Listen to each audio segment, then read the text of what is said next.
Srbija je pala za 3 mesta na listi medijskih sloboda koju je u novom godišnjem izveštaju objavila organizacija Reporteri bez granica.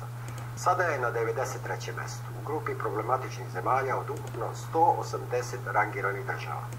Posle Crne Gore najlošije je rangirana zemlja u regionu.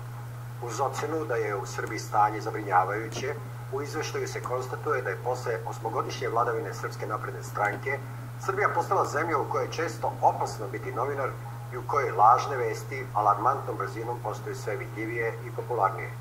Broj napada na medije naglo je porastao, dok zvaničnici sve više koriste zapaljivu retoriku protiv novinara, a razlog za zabrinutost Reporteri bez granica vide i u dogovorima političara i medija, široko rasprostranjenim lažnim vestima koje vlasti tolerišu i u maltretiranju uzbunjivača Aleksandra Obradovića.